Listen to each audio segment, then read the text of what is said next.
All right, I believe we're live. So first of all, we're excited. This is a new thing that we're doing tonight. We got a wonderful panel that we're looking forward to talking with. Too often folks with disabilities are not able to fully participate in a lot of different things, and we just wanted to help bring out that voice on a lot larger scale, and willing to use our platform to help lift voices. And so I'm very interested in what everyone has to say here tonight. And I think a lot of this we'll be talking about what Senator Harkin was able to do with the America Disabilities Act and what he was able to champion that. And then we can also talk about voting rights and a lot of other things on where we see the disability engagement, where it's been, and kind of where we see it going, and a lot of different things. But first, I would like to introduce our translator for tonight, Diana. And then from there, I would love to introduce everybody else, but I'll let you do the talking. So I'll start first with Jen. Would you want to introduce yourself and say a little bit about yourself? Sure. I'm Jenn Wolff in Waverly, Iowa. I'm an occupational therapist by trade, but have moved more into the community advocacy work, and on the advocacy committee for Iowa chapter of United Spinal, which is the main sponsor of Upgrade Medicaid. But Upgrade Medicaid is for every person with a disability and family member and friends and caregivers. And then I also am working on an OT project to help with the caregiver shortage at a national level, and on the North American Spinal Cord Injury Consortium as an executive council member. And just feel very fortunate to have the opportunity to be here and talk about these important issues that kind of get neglected sometimes. Yeah, well, wonderful. Well, thank you so much for being here. Rima, would you like to go next? Absolutely. Hey, everybody. I'm Reyma McCoy-McDeid, and my pronouns are she and her. I am the executive director of Central Iowa Center for Independent Living. We're located in Des Moines, but we do serve Story and Boone County in what will hopefully become Shoalton country. I want to preface my introduction with the disclaimer that the views and opinions that I express this evening are those of myself and myself alone. I do not speak on behalf of my employer or any other entity. In addition to my work for CISL, I'm also the treasurer for the National Council on Independent Living, and I am the chair of the Autistic Self-Advocacy Network. And I am just absolutely thrilled to be here tonight. Yeah, well, thank you very much. Happy to have you. And last, Alex, would you like to introduce yourself? Most definitely. Thanks a lot, JD, and I'm excited to be here and be a part of this conversation. As I said, my name is Alex Waters. I live in Sioux City, but tonight I'm coming to you from Okoboji, another part of your district, JD. And I serve on the city council for the city of Sioux City. I've been in that capacity since I was appointed in February of 2017, elected in November of 17. I also work at my alma mater, Morningside College, as a career development specialist. I've been pretty active in the disability community. Most recently, I've served 6 years on the State Rehabilitation Council, working with vocational rehabilitation and individuals with disabilities achieving their full vocational dreams, and working with the Harkin Institute pretty extensively here as of late, working on the new institute that's being built, making sure that that's accessible, as well as coming up on the ADA anniversary as well. So I'm excited about all the momentum going on in our state right now, and excited to be here having this conversation with you, JD. Yeah, well, thank you. And I'm excited to see where we go with this conversation. I think I like that we have kind of a broad sense of what disabilities and people with disabilities and where we can go with this conversation. So I think the first thing that I would like to kick it off is where do you see kind of what has happened and where do you think we need to go when it comes, and I know that we could be here for a long time with that, but just kind of maybe a brief on where you feel like kind of where we've come as Iowans in Iowa, and what are maybe a thing or two that where we should go in maybe the same order, if that works. Jen, do you want to go first? Ooh, on the spot. Sorry. I feel like it's an exciting time for the disability community nationwide and in Iowa. The virtual world we live in, many of us have been living in anyway, because we live more isolated, because there's still not access everywhere, even 30 years after the ADA. There's been lots of improvements and there's continual work. There's been amazing advocates like Cathy Christ, who has, tried to work within the Democratic Party and increase access.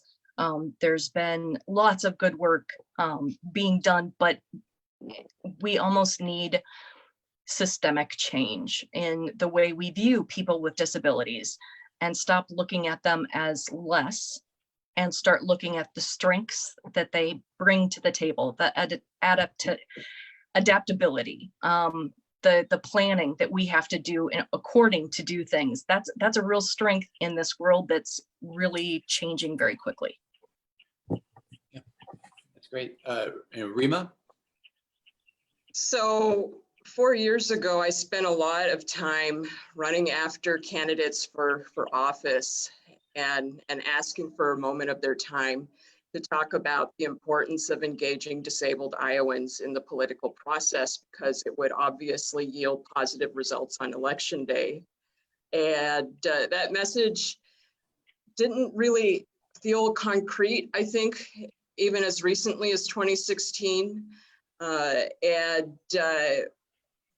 4 short years later, here we are. We're having a conversation with a congressional candidate, and I believe you mentioned that more people RSVP'd for this virtual event than for any of your previous ones, and so that to me is just amazing. It's become commonplace that ASL interpreters are a part of these types of events. It's more often than not, I see that candidates' videos are captioned, which is a very recent evolution as far as the political process and inclusion are concerned. I still think that we have a ways to go as far as really hammering into people's heads that in this state, in Iowa, there are over 300,000 disabled Iowans who are eligible to vote. Between 6 and 10% do. And I'll be right with you, sweetie, okay? Sorry, single mom right here. This is real life, folks.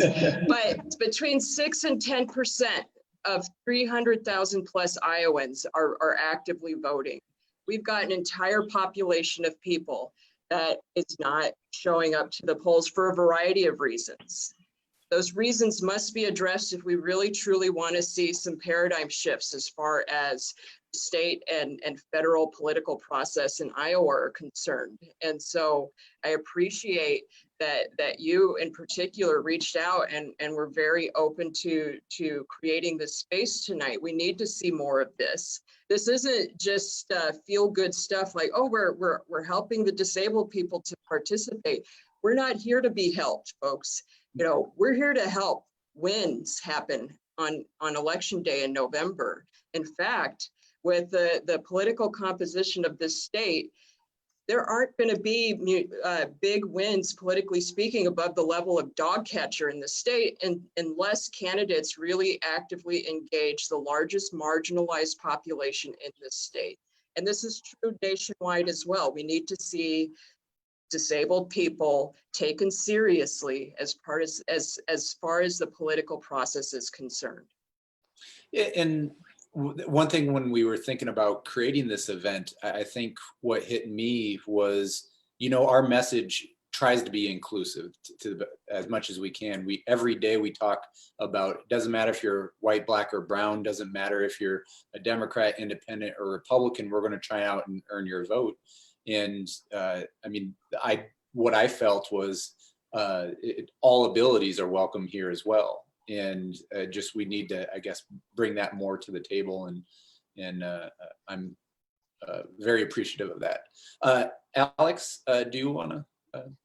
Yeah. I want to just follow up on a couple of things. I mean, I think that Reyma brought up a great point that we are such a loud, large demographic that needs to be listened to and needs to not only, I think the ADA did a great job of setting the baseline, but we have so much more to do and so much more that we can and improve upon. I mean, sometimes employers see the ADA or different accommodations that they need to be made as, oh, I guess I have to provide that, when they should see it as an asset and see all of the other people that benefit from those different accommodations and are utilizing them. I mean, the go-to really is curb cuts, right? Like, of course, I use them as a person that uses a power wheelchair, but you do too with your stroller, or maybe you do with your bike, right? I mean, it really, some of those accommodations are benefiting everyone, whether you have a disability or not.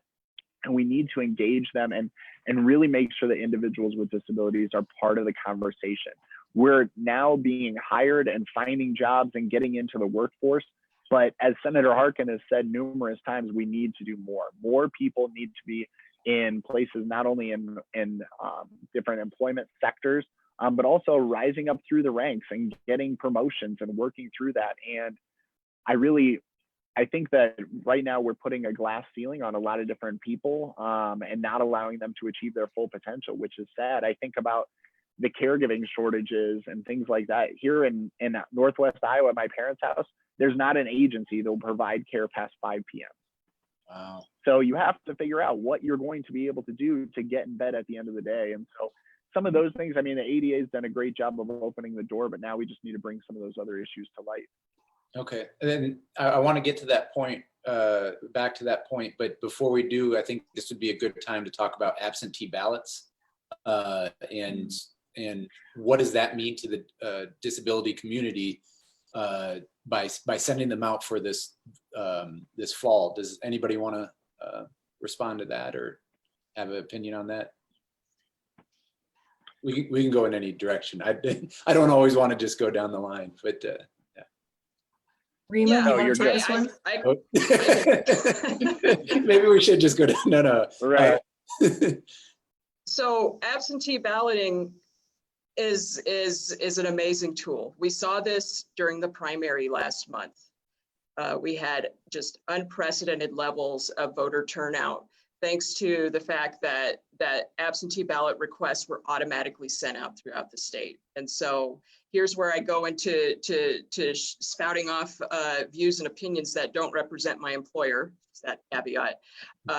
Thanks to that being such a successful initiative, the Republicans, worked really hard to get a law passed that would ensure that moving forward, the Secretary of State would not do that, which is really truly unfortunate.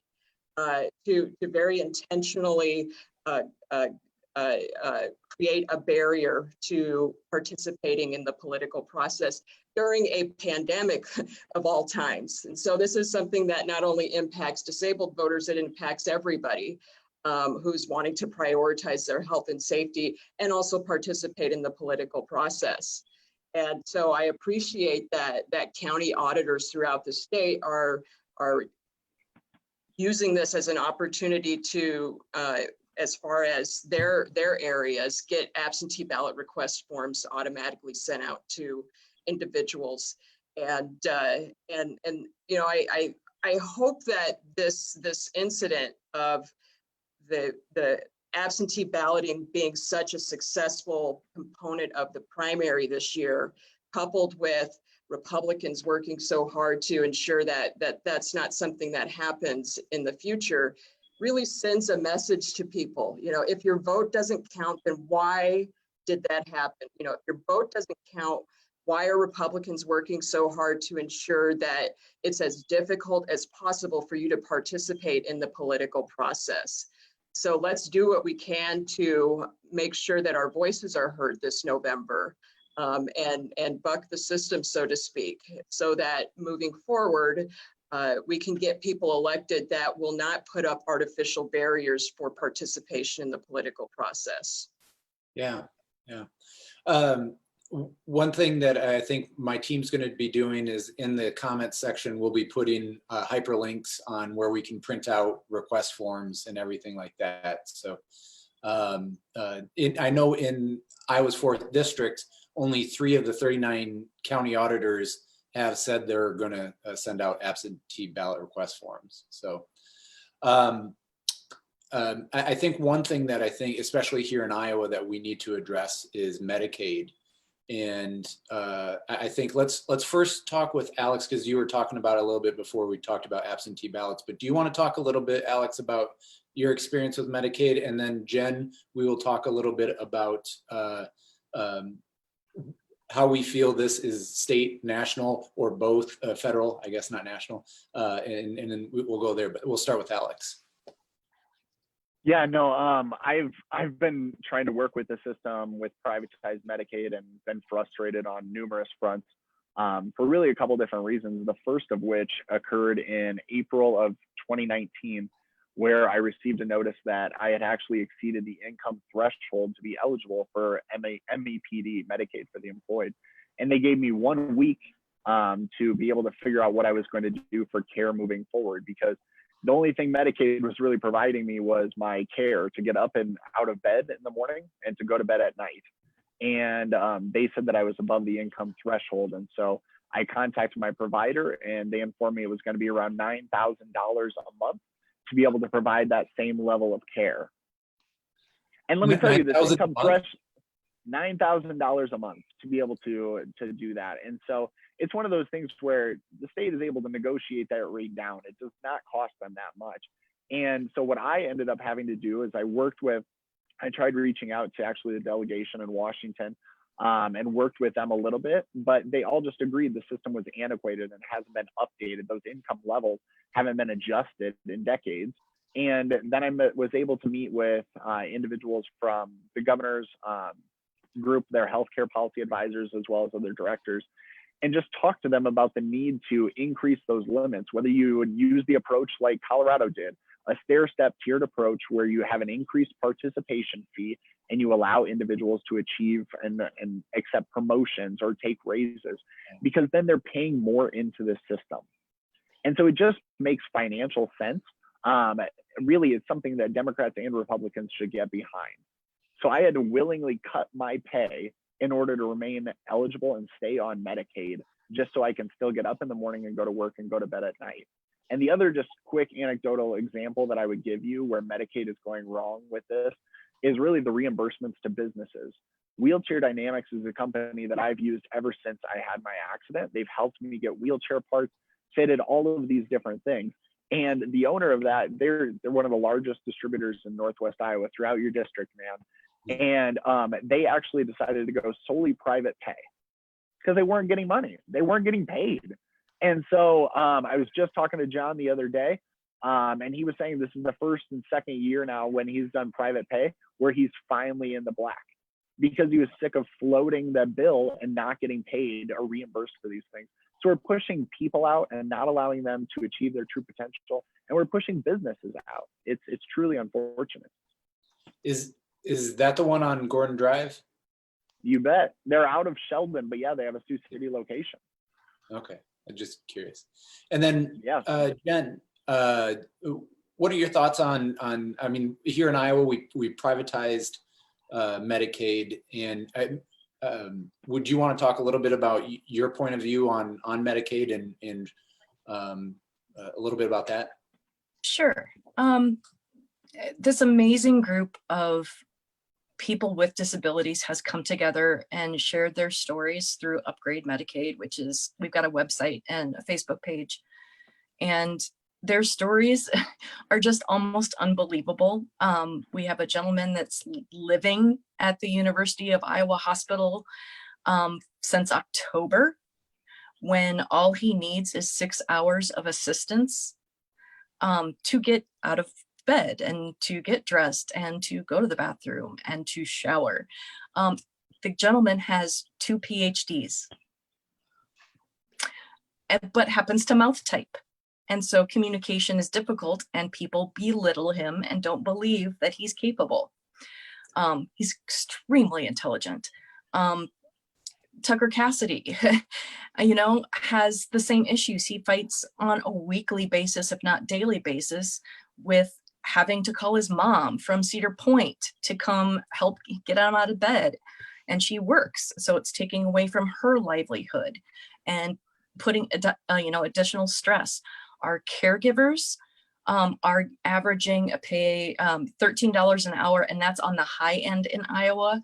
We know a lot of people are getting paid $9 or $10 an hour to help people with their daily needs when they could make more money at Walmart or at McDonald's. So nobody's incentivized to stay in those really important jobs. And there are going to be more of those jobs in the future with all the seniors that are getting older all the time that are going to need more care and want to stay in their homes.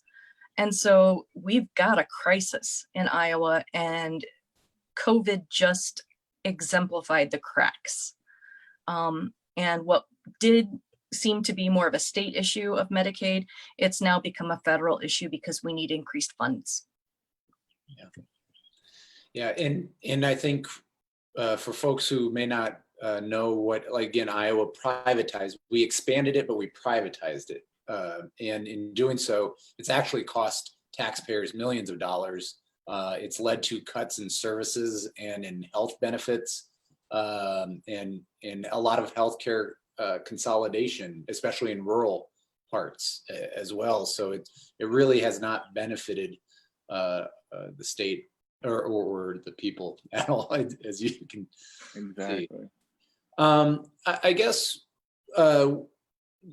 does anybody want to talk about the money follows the person, and kind of what that means and what we're seeing from it? Rima, do you want to go with that? Absolutely. So money follows the person is a great example of the fact that Medicaid is a federal issue, because money follows the person is a federal program. It's paid for at the state level with Medicaid dollars. So what is money follows the person? Money follows the person is a federal program that's meant to support transitioning disabled people from institutional settings, congregate settings. So we're talking nursing homes and those types of facilities, and out into the community, living independently amongst average everyday people. So in Iowa, since the inception of Money Follows the Person, it's about a 10-plus-year-old program, over 700 people have successfully transitioned from institutional settings and out into the community. This makes financial sense. It costs thousands of dollars to institutionalize disabled people, and it costs a fraction of that to support disabled people to live independently in the community using supports that are available in the community. Unfortunately, Money Follows the Person is perpetually on the chopping block as far as funding is concerned. And thanks to an infusion of money with the the CARES Act earlier this year, that has allowed for the program to continue. And it's still supporting people to transition from institutional settings into the community. Now, this has always been a big deal. Institutional settings tend to be places that people don't necessarily want to live, right? I don't know anybody that's on fire to live in an institution. And unfortunately, civil rights for the disability community is kind of the final frontier, because historically we've taken for granted that disabled people don't need to have a say, right? We can talk to people's parents, guardians, or advocates or professionals, and a lot of those folks say that it's fine for disabled people to live in institutional settings. Disabled people, just like everybody else, want to live as independently as possible. Now, we're in the middle of a pandemic, and it's featured pretty prominently in the news on a regular basis that institutional settings are experiencing disproportionate infection rates as far as COVID-19 is concerned. Well, yeah, I mean, institutional settings have basically become death traps for the people that live there and the people that work there. Let's not forget the folks that provide services and supports in these places, and have been doing so throughout the pandemic, oftentimes with inadequate access to PPE. So we've got people that are being disproportionately impacted by COVID-19 in these settings, which has made it all the more of an emergency or of an emergent issue to support everybody that we can to transition out of these settings and into community-based settings. It's in the best interest of disabled people, and it makes the most financial sense. And if we really want to do what we can to be proactive as far as addressing the fact that we're in the middle of a pandemic, we really need to prioritize doing what we can to be proactive in settings that are being disproportionately impacted by COVID-19. Obviously, nursing homes and those types of places are very high on the list. Iowa has a lot of work to do with regards to this issue because we institutionalize more disabled people than almost any other state in this country. And so this is a perfect opportunity for us to really start having very serious conversations about this issue in this state. A couple things. This is a common sense program, but so why isn't it permanently reauthorized? Is it because it seems cost effective? Is it just lack of awareness? Is it lobbying or lack of disability allies in Congress? What is it? Well, I think that the unfortunate reality is that as far as disability advocacy is concerned, we have a long ways to go as far as prioritizing and centering the voices of actually disabled people in conversations and advocacy, especially at the federal level and interactions with Congress people. What the people that Congress are primarily hearing from with regard to this issue are lobbyists for nursing homes in particular. And so, you know, squeaky wheel gets the grease, so to speak. And so if I'm a congressperson and the only voice I'm hearing with regard to this issue belongs to that of a nursing home lobbyist, that's going to heavily inform my voting proclivities, especially if I have absolutely no awareness about disability. And I have no real understanding with regards to how institutional settings impact disabled people. There are a very large number of people who hold elected office at the state and federal level who still think that being in an institution is in the best interest of people. Oh, they're going to get the care that they need in this setting. This is the safest option. And that kind of mindset is a key indication that this is an elected official that's not actually hearing from disabled people.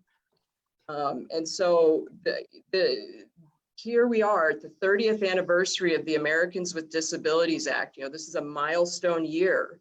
And so those of us who do disability advocacy have to start asking ourselves some very critical questions with regards to, we've done a lot, we've come a long way, we still have a long ways to go. What are we doing with regards to our advocacy efforts that is not resonating with elected officials? And what can we do to really step it up a notch so that we are taken seriously? We are an active part of making policy that impacts disabled people. And you know, what can we do to really enhance our visibility so that that antiquated notion that, oh, disabled people in an institution is probably the best option. You know, what can we do to blow past that antiquated paradigm and really help to shift people's thoughts? Because the thing is a person can become a member of the disability community at any time.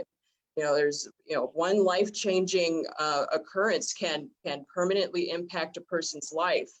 And a person can shift from having no competence or cognizance with regards to disability and advocacy and all of this stuff to finding themselves in a situation where they need to become an advocate for themselves because their life has been permanently changed. So, you know, we have over 300,000 folks that are members of the disability community in Iowa, but I like to remind people that, you know, that number could change at any time and you could become one of us as well. And so vote like you are a future member of the disability community and write policy in that capacity as well. So to be clear, do you consider people in nursing homes part of the disability community? So when we think of nursing homes, we think of people who are of a certain age, and certainly elderly people definitely live in nursing homes. We don't talk enough about the fact that many disabled people live in nursing homes. Yeah. You know, the median age for nursing home residents, I believe, is like 42 right now. Wow. And that's because there are so many disabled people that are living in nursing homes, and they can be as young as 18. And so there's actually a generational diversity in nursing homes that most people are not necessarily aware of.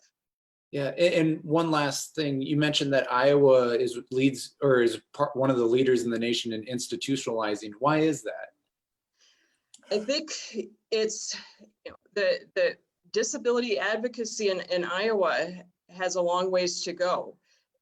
The predominant voices as far as advocacy in the state are those of parents, guardians, and advocates. And safety obviously is something that people who are parents of disabled people are thinking about, and institutional settings can definitely market themselves as being a safe, contained place for disabled people to live. And so that, because the advocacy that occurs in the state is primarily done by parents, that shows up as far as how disabled people ultimately are treated and live in the state. And so one of the big reasons why we are a leading state as far as institutionalizing disabled people is because a lot of the disability policy and procedures in the state are heavily informed by parents and not by actually disabled people ourselves. So one thing, we're in a pandemic now, we're doing this Zoom rather than meeting in person and all that. How has the testing been with people of disabilities? How has it been difficult, extremely difficult? What does anybody have any stories on how testing's gone? Just would open it up. Yeah, no, I mean, there are stories all over the place. There was one of an instance of JJ, actually a friend of mine in Sioux City, that was unable to go there because he had the symptoms, filled out the Test Iowa information, and then he does not drive. So he would have had to take public transportation. But if he went to a Test Iowa site, you're not able to walk through any of those options. And so they say you have to be in a vehicle. Well, if you call Uber or Lyft now, if you are positive, you're exposing that driver. And if you're on public transportation, you're exposing those other individuals as well. It's a complex system that just really wasn't thought out. You know, I think that's where, to Reyma's point, is exactly right, that it's like they're not thinking about those different policy changes and things that they need to be more inclusive. They need to think about that when they're implementing these programs, and at least have a dialogue about what could be done. Oh, could you go this area? If you don't have broadband internet, if you don't have internet access at all, and you need to take that survey, what are the steps you could do? What is a hotline? Where could you call, or where could you go? And I just don't think the thought was put into it when they rolled out that plan, and people with disabilities oftentimes are those that suffer. Yeah. And that's, I mean, we hear a lot of different frustrating stories, but we don't hear that story nearly enough. And so, yeah, thanks, Alex, for mentioning that. What do you see, I guess, with voter rights and where we should be when it comes to people with disabilities in the disability community? Does anybody want to like going into November, we touched on it a little bit before, but I guess, or Rima, do you have? Always. Yeah. So I'm very proud to say that Iowa is reasonably a progressive state with regards to voting rights for disabled people. Many states will outright revoke a person's right to vote if they have a guardian without looking into the person's personal situation whatsoever, determining the why behind the guardianship. That's not the case in Iowa. And that's a message of clarification I offer on a heartbreakingly regular basis with folks, particularly parents of individuals who experience intellectual disability. Oh, well, my son or daughter, my child, they can't vote because they have Down syndrome or they have some other intellectual or developmental disability. There's this general misunderstanding that because a person has intellectual disability, they're not able to vote. The only reason why an individual who experiences a disability would be ineligible to vote in Iowa is because they've stood before a judge in the state and the judge has deemed them not eligible to vote. The vast majority of disabled Iowans are eligible to vote in this state. And so instead of dealing with a lot of the challenges and barriers to the right to vote that other states disabled people deal with, like California has some pretty antiquated rules around voting for disabled people. We don't have that here, but what we do have here is a lot of misunderstanding.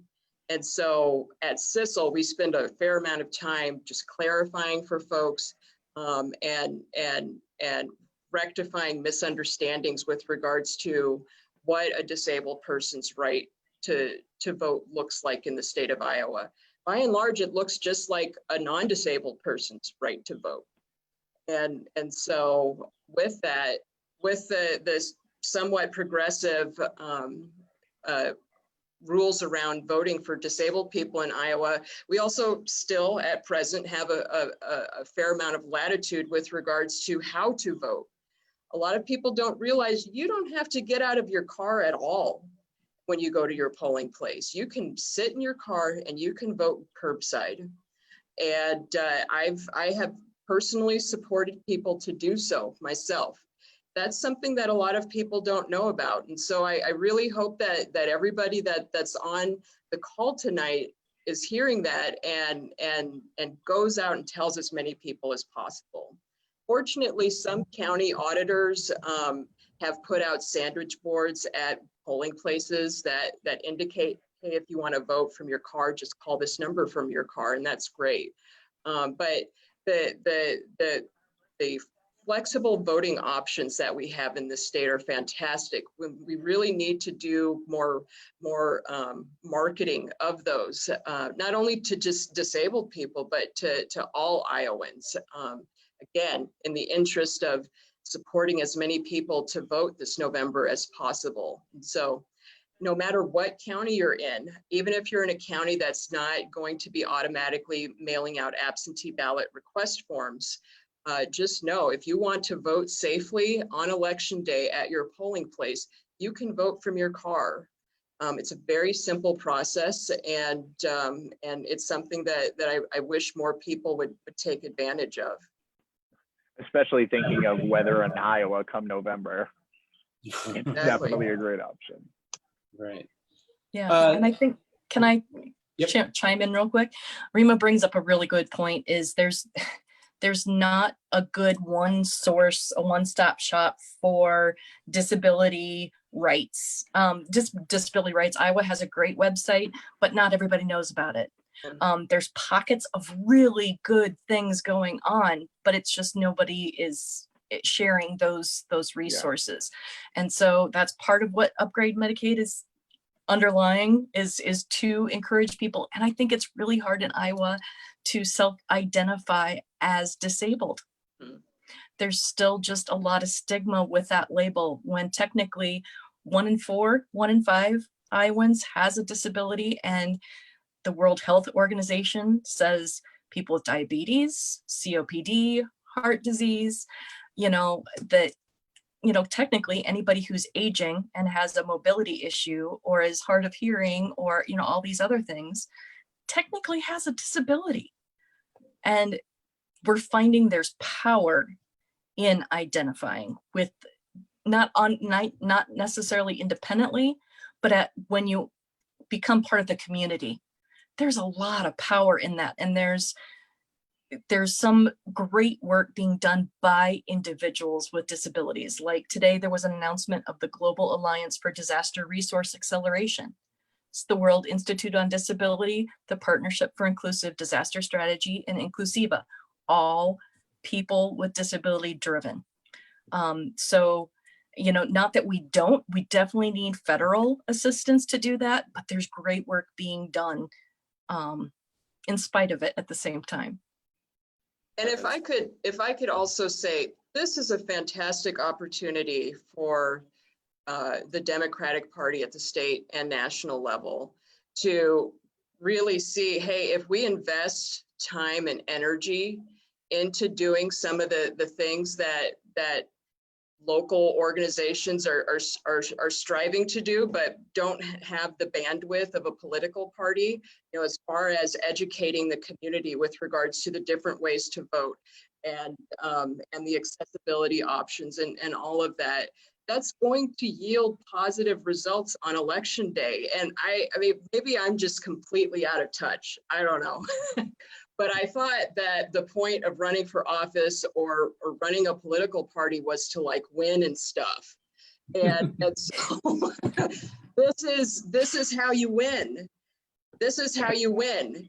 You get really educated on what it takes to support constituencies to get to the polls on or by election day, and you do that stuff. So we're having this fantastic conversation and we're talking about this is how to do the thing. I really hope that folks that are parts of, municipal or state or even national political parties are hearing this and taking this seriously, because this is real talk here. This is free consulting that we three are doing right now. This is how to win, folks. Listen. I appreciate that.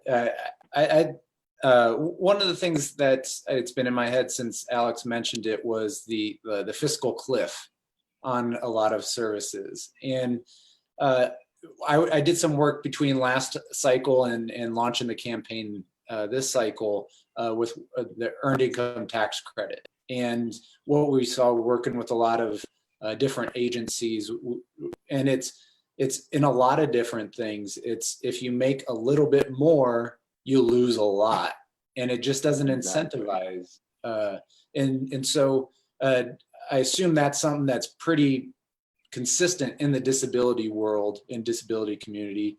And are there other things that should be brought to the forefront too? Like are disability or workers with disabilities, are they being exploited? Do you think that there's a fairness in the work sites with them? What is there anything like that?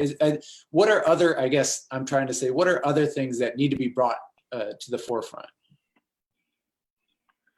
So I mean, you could take that a lot of different ways. Yeah, I was gonna say, it's like, geez, there's probably quite a few different things. One of the things that I've really struggled with is, in addition to obviously the benefits cliff that you referenced, which it's always so shocking to me that especially the people I've talked to in the State House, like lovingly refer to it as, it's like, that's a horrible visual of you recognize that it's a cliff and you're pushing me off. And it's one of those things where if you just make different changes, you can really be more inclusive and allow individuals to make more money, pay in more taxes, and continue working and achieving that American dream. But what was frustrating to me was, and I apologize, Diana, I get on a roll and I talk too quickly. I apologize, so sorry. Thank you. But the other thing with that are the waiver programs. It is a tangled mess of what waiver you qualify. And this waiver does this, but this waiver does that. Have you tried this opportunity? Have you done that? You don't qualify for this one, but you qualify for that. If you try to get through the noise or understand what would give you the most benefit or what would really help your situation, congratulations, you've made it. But what also is a struggle is you're not able to understand where to start or who to reach out to. And in my experience, I found someone that was working for a state program that was able to help me navigate some of that. And what ultimately happened is budgets were cut, and she was cut. She was fired. And so then it's like, well, who do I go to? How do you navigate this? And if I can't figure it out, if the people that are elected can't figure it out, we need to do something, because they truly help individuals. So that's just one thing I would do, is streamline, make it easier to understand, save the state money, and improve the quality of life for people with a range of disabilities.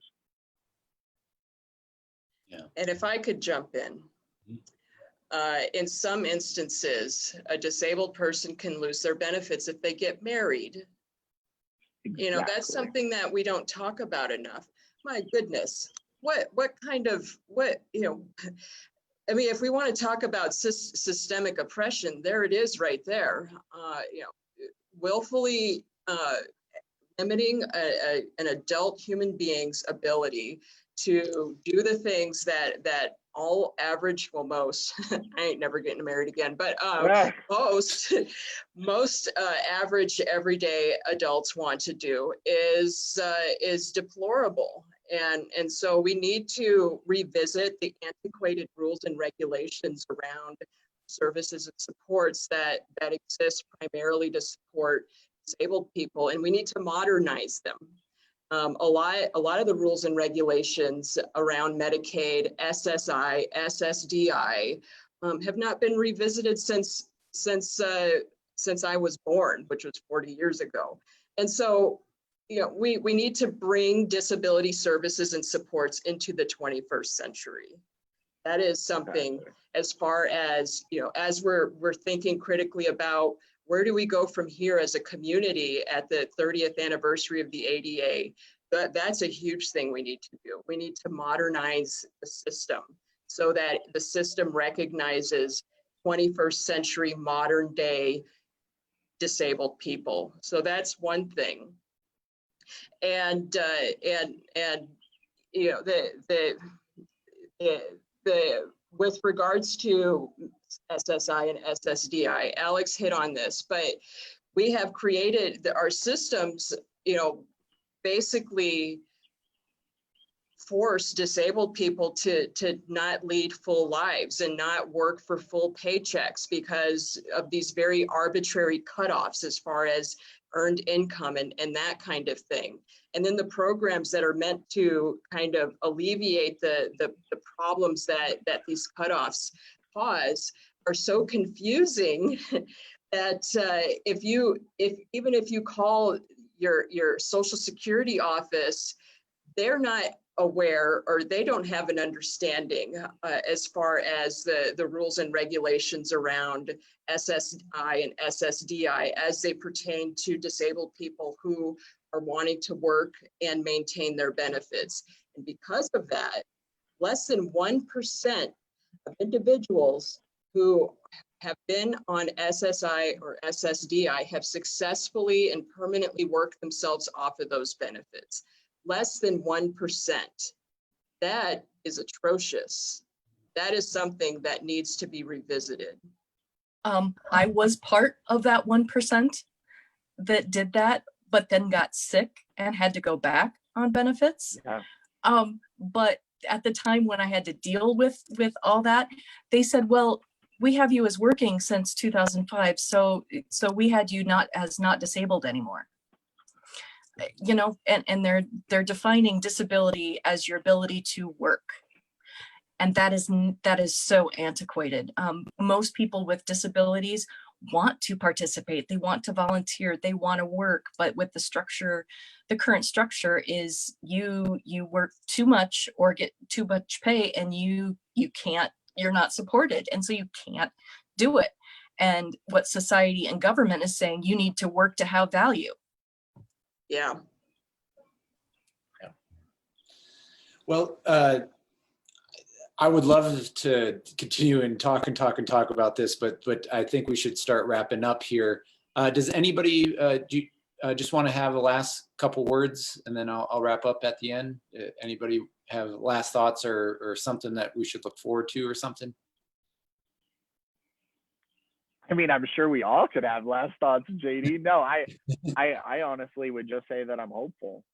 I'm really hopeful that with the 30th anniversary, 100th anniversary of Oak Rehab, I mean, there's a lot of attention on marginalized populations right now, and we need to make sure that people with disabilities are part of that conversation. To Reyma's point, we need to make sure they get out and vote. Their voice has power. And if we empower them, if they know about the services, if they know about the voting options, if they get out there and use their voice to elect candidates that understand the struggle or that are at least aware of what's going on and how they can improve the system, truly then we'll be able to make change. But until that time, we're going to keep fighting. And we need to keep using our voice and having conversations like this so that people that can and do get elected can make the change that we so desperately need. I'm just going to quickly say that there's nothing special about me for being here. It's the fact that I started talking about the issues that impact my life as a person with a disability. And I found that by sharing that with candidates, with elected officials, with, you know, that your story matters. They hear so much about data and from the lobbyists that when there is a face and a story that they can, you know, sympathize with, and they get that picture, it can make a difference. And so we need to reclaim that power that's always been ours, but reclaim it. And I encourage people to find any way you can to get involved in knowing your candidates, knowing your legislators, sharing your stories, because it matters. You're educating them on things that they might not otherwise know about. I had a history professor at Morningside tell me statistics don't bleed. And that just has stuck with me. And just hearing stories, we can rattle off so many stats and datas and all this stuff. But I mean, hearing your story, that moves. When you can touch somebody, it goes so far in this world right now. So, Rima, anything you got to end with here? Absolutely. So we have disabled people to thank for saving the Affordable Care Act in this country.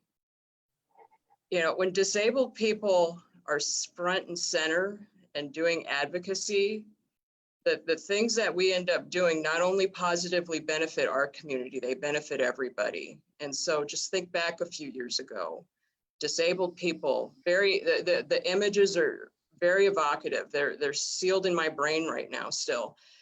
Disabled people in wheelchairs, using walkers, getting arrested by the police, you know, in mass in DC, in Ohio, in states across the country.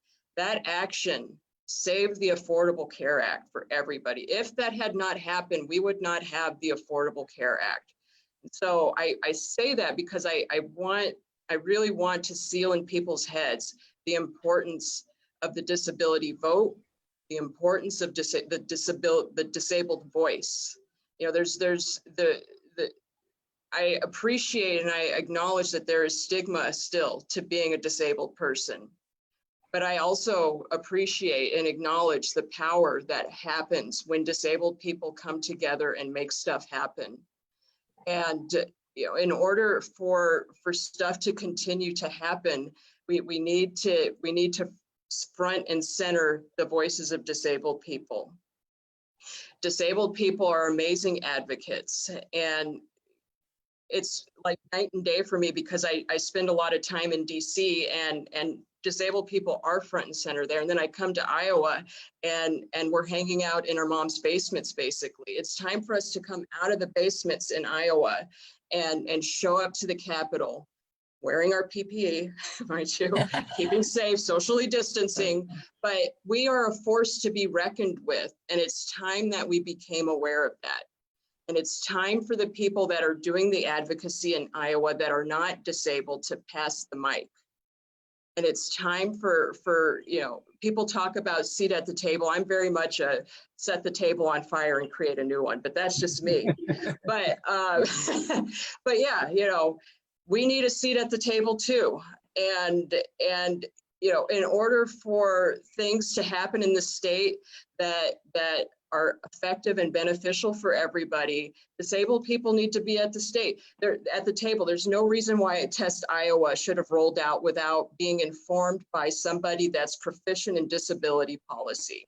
There's no reason for that. There's no reason for Test Iowa to put sites across the state that aren't ADA compliant. On the year of the 30th anniversary of the ADA, my goodness, we have got a long ways to go. But in order for us to get there, we've got to pass the mic to disabled people. And so I say that to parents, to guardians, to advocates, to agencies that have done a great job of speaking on our behalfs. The 30th anniversary of the ADA, it's time for us to take the wheel. Amen. And for folks who don't know that the ACA, this current administration is trying to get the Supreme Court to overturn it. In Iowa's 4th congressional district, that would mean 52,000 Iowans immediately lose their health insurance, or would lose their health insurance. So that's something we're fighting here, absolutely. So I can't thank Jenn, Alex, and Rima enough. Diana, thank you for all your work. I deeply appreciate it. Everybody continue on this fight. It means a lot to me. We're inclusive, we're an open door. I know Rima, when we didn't do a video, you're on me with the captain, but I appreciate it because it pushes us to be better. And I'm just very grateful. So thank you all for everything. And this was very enjoyable for me. So thank you. Thank you. Thanks, Thank you. JD.